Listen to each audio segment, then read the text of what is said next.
Good morning, guys. Carl Hoppy, North Coast Constrictors, South Africa. I have a very anticipated female that's just dropped me a clutch of eggs. I'm going to pull her from those eggs. I'm going to do another egg pulling video. This is a super pairing, guys. Fantastic pairing. Very similar to my first clutch. First clutch was a Super Pastel Yellow Belly Exantic VPR male, which I paired to a Pastel 100% Exantic VPR female. And out of those 12 eggs, I got 9 visual Exantics. The 3 that weren't Exantic, one was a Pastel Exantic, 100% Exantic, and the other 2 were Super Pastel Yellow Belly, 100% Exantics. The rest of them were all, I think there were about 5 Super Pastel Exantics, and there were about 3 Yellow Belly Exantics in there. It was a great clutch, okay, but it wasn't a fully recessive Exantic to a fully recessive, it was a full recessive Exantic to 100% het Exantic. This clutch, however, this is the bomb, okay, because this is a Pastel Exantic pinstripe female. So not only is this boy Super Pastel Exantic Yellow Belly, she is Pastel Exantic pinstripe. So everything's going to be pastel, everything's going to be Exantic. We're going to have 50-50 on the Yellow Belly, 50-50 on the pinstripe. And we'll see what we get on as far as the Super Pastel goes. But it is going to be a stunning clutch. However, it is not as big as the others. I've just taken a little sneak peek inside the egg tub. She has laid. Today literally is 30 days since she had her pre-lay shed. It's the 10th. She laid down on the 10th. She pre-lay shed on the 10th of last month. So she's due to lay egg shed today. So without further ado, guys, I'm going to pull that female and we're going to see how many eggs we got. Hopefully they're all healthy. First prize. I don't know how many we've got. Let's have a look. Right, so here we are. I'm going to open up the tub. There she is. A beautiful pastel Exantic pinstripe female, coiled around a nice clutch of eggs. Now the very first thing that I do after I've sterilized my hands is take out the water bowl, which I'm just going to plonk on the floor. Okay, the next thing that I'm going to do, because she can be a feisty one, now my hands are sterilized with this F10 gel. Do not handle my snakes without it. Hello my sweetheart, I know.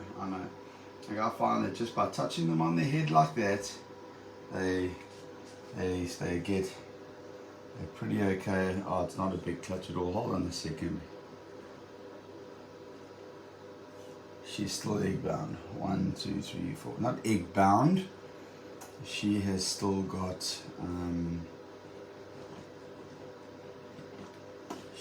some more eggs to lay. All right, guys. Let's revisit this situation later, but come and have a look here. Let's take my sweethearts. There we go. We've got 1, 2, 3, 4, 5 good eggs. And what I'm doing is I'm just going to close up there now. She's busy laying. I'm going to leave her alone. And what we'll do is we'll pick up this video later on in a couple of hours once she's laid those 2 eggs, which is great news because I thought, oh, we only had 5 eggs.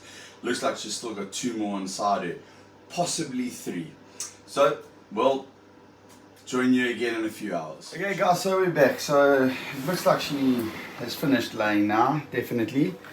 So come on from behind, there we go, touch on the back of their head. She is going to be defensive for sure. And I'm just going to slowly unwind her. And we've got 1, 2, 3, 4, 5, 6, 7 eggs. Those are the last 2 that she laid. I'm wrong. I'm wrong. She's got 1 more. I'm so sorry, my sweetheart. Okay, all right. It's without. She'll let her wrap around by. Okay, so what I'm gonna do now is I'm just going to, without disturbing the eggs, I'm gonna let her go around. She'll naturally coil. That is fantastic. That means we get 8 eggs. Okay. Sure. Take 3. Okay, so welcome back.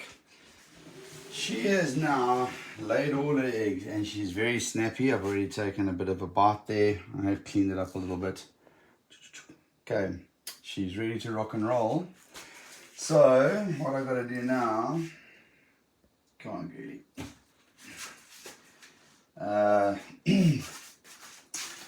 Yeah, sometimes I think I can be a bit clever, but I think I'd rather, she's a very aggressive one, she always has been. There we go. Let's not complicate life. Okay. Right, so here she is, beautiful pastel pinstripe exentic VPR. My hands are sterilized. She is egg bound. Up here, over here on a heat pad, I have a tub of water and fresh water for her to soak. Alright. What I'm going to do now is I'm going to pull these eggs. If you want to come and have a look, we've got 8 beautiful eggs there. Stunning eggs, which I'm now going to pull and put into an egg box.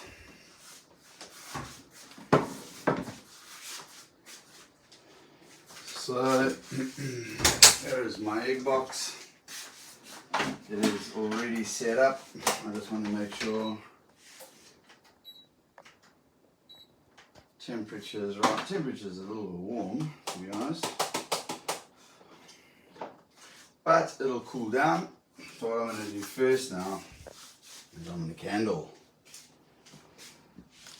Now you can see very strong veins there, super strong veins there, super strong veins, super strong veins, super strong, super strong.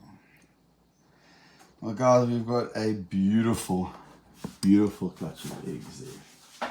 Absolutely amazing. So now I want to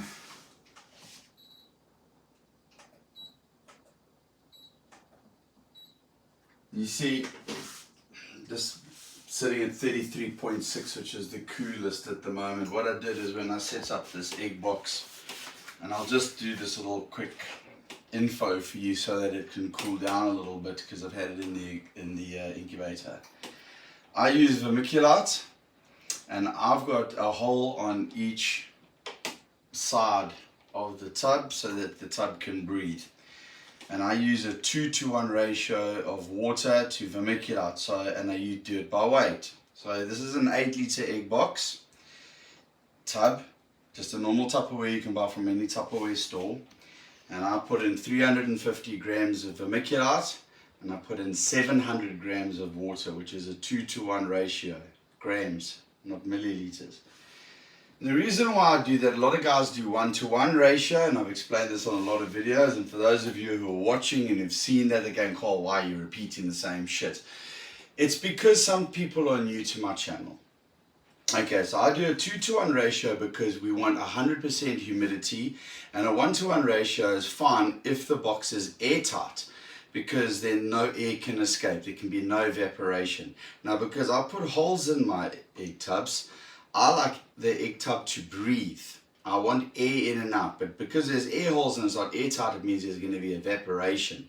So I put twice the amount of water in, and obviously because I put twice the amount of water in, I don't let the eggs touch the vermiculite. So I put a light diffuser on top of that so that the eggs do not make contact, because if obviously water will kill the eggs. You don't want that, it'll cause mold, it'll damage the eggs. Okay, so I put holes in and I let them breathe, because the shell is a living organism, and if you've ever heard of osmosis, that's the reason why I want air. It breathes, it grows, it's a living organism. If you don't know what osmosis is, Google it.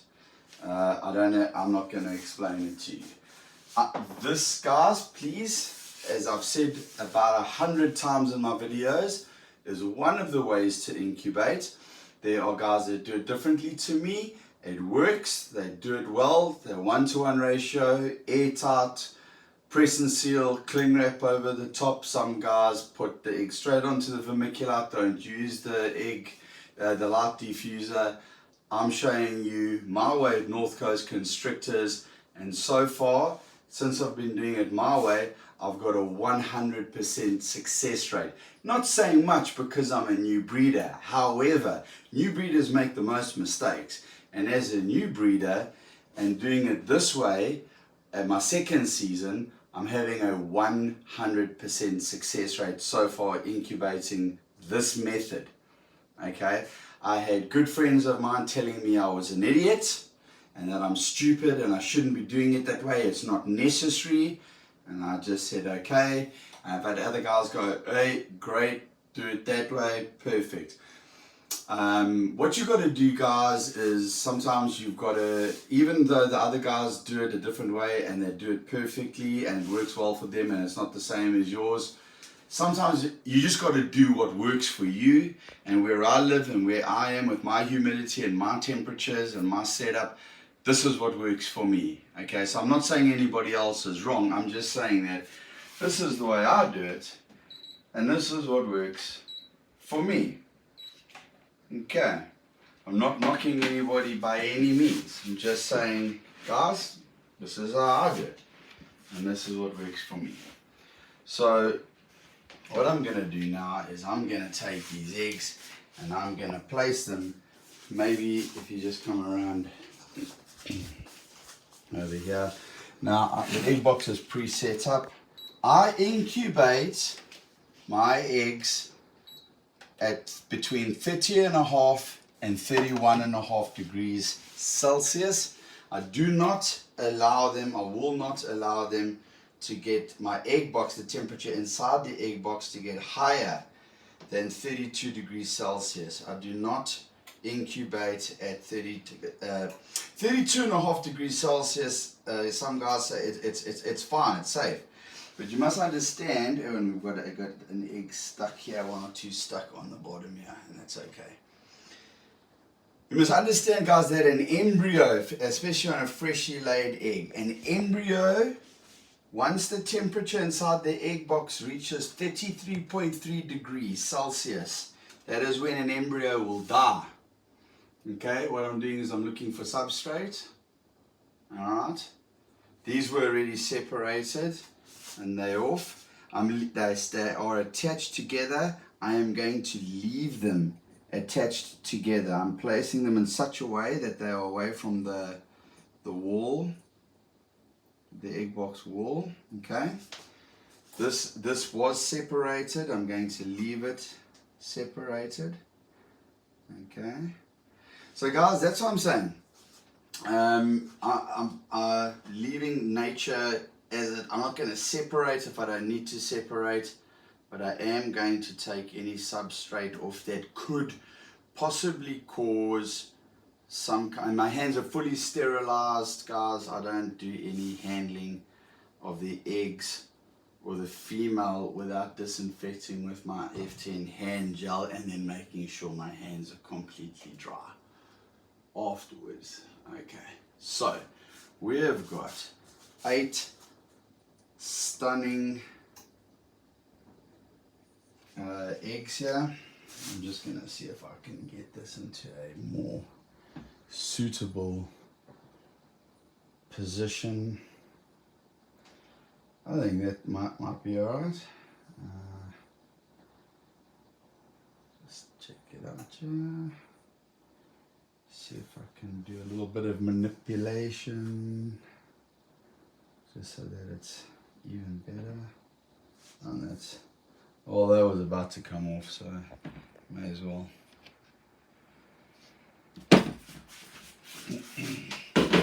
Okay, so but tedious. I want those. Not happy with the setup of that. Not happy with the setup of that. I think what I want to do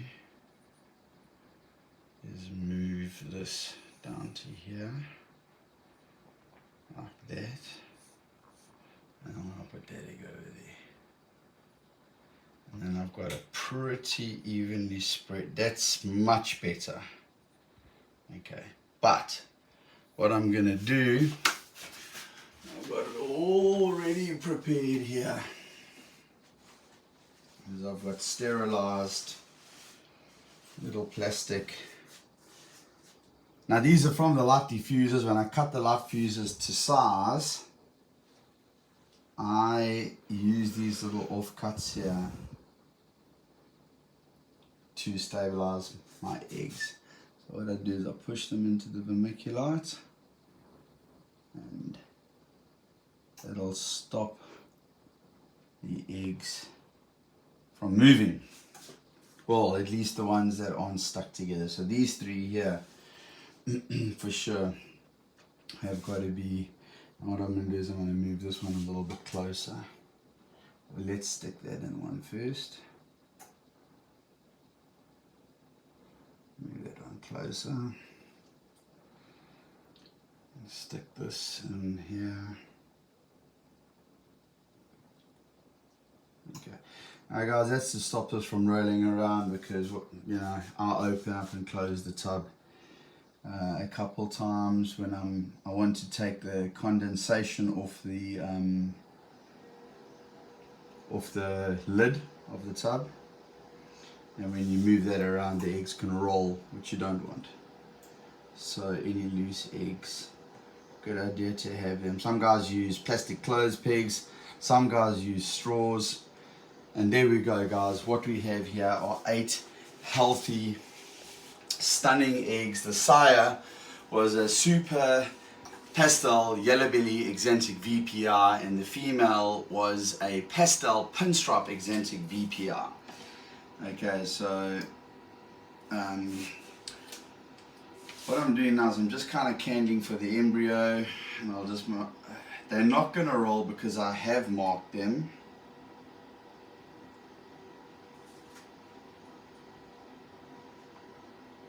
Embryos over here. This embryos over here.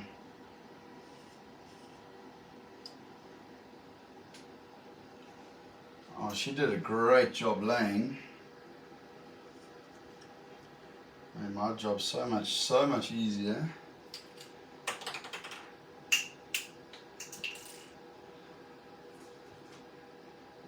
Good girl. Also guys, if you do this can also tell you if the egg rolled. Perfect. Okay, so what we do now, I'm always doing that in my videos. If you watch all my videos, you guys have probably seen me do that and heard me go, why does he always clear his throat? Don't know why I do that, it's just like one of those habits. Anyway, guys, 8 beautiful eggs, and in 60 days time we're gonna see some beautiful exentic, super pastel exentic pinstripes. 50% should be yellow belly, 50% should be pinstripe. All of them will be pastel and exentic, and some super pastel exentics. We'll just see what the odds are. And now they go into my incubator at the top, on the top shelf. Always put my fresh eggs on the top shelf. And that is it. So guys, I hope you enjoyed that video. If you do like this content, please like and subscribe. It would be great to have you on our journey. From me, Cole, North Coast Constrictors, over and out. See you on the next video.